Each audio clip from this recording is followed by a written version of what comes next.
neither aiming at originality of principle or sentiment, nor yet copied from any particular previous writing. It was intended to be an expression of the American mind, and to give to that expression the proper tone and spirit called for the occasion.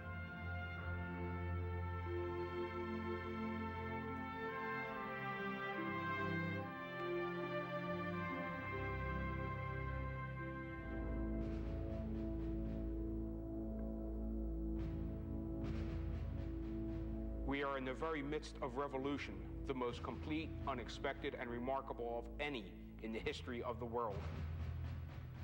Every post and every day rolls in upon us independence like a torrent.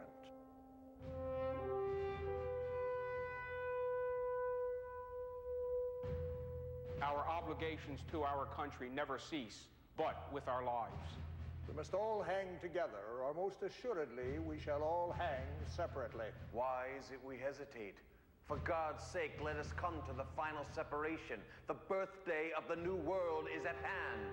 The tree of liberty is watered with the blood of patriots and tyrants both.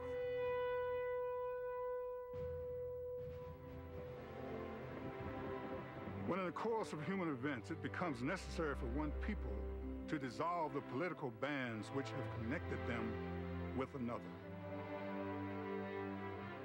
and to assume among the powers of the earth the separate and equal station to which the laws of nature and nature's God entitle them.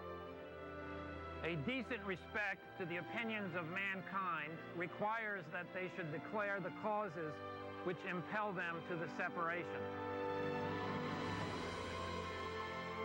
We hold these truths to be self-evident. That all men are created equal. That they are endowed by their Creator with certain unalienable rights. That among these are life, liberty, and the pursuit of happiness. That to secure these rights, governments are instituted among men, deriving their just powers from the consent of the governed. That whenever any form of government becomes destructive of these ends, it is the right of the people to alter or to abolish it and institute new government. Laying its foundations on such principles and organizing its powers in such form. as to them shall seem most likely to effect their safety and happiness.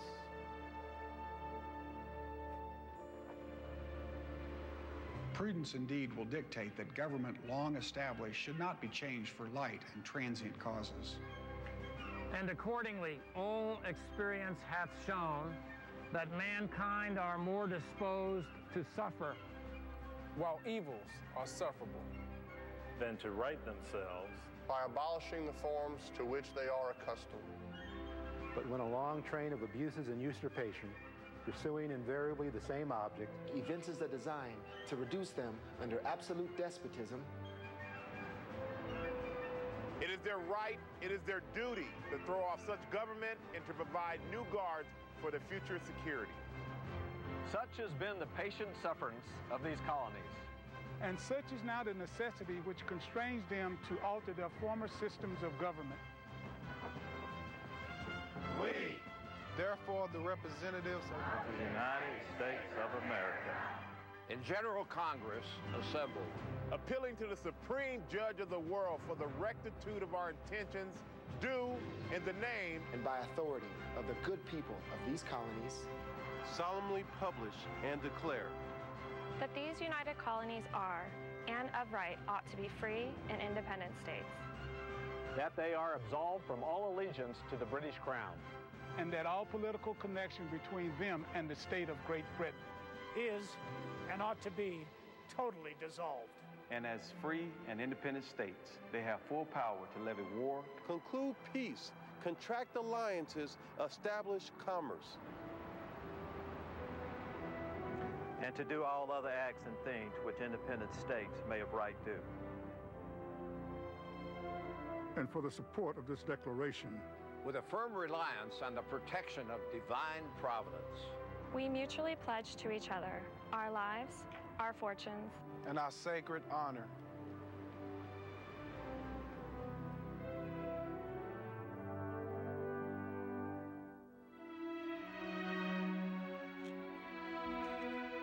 Why so large, Mr. Hancock?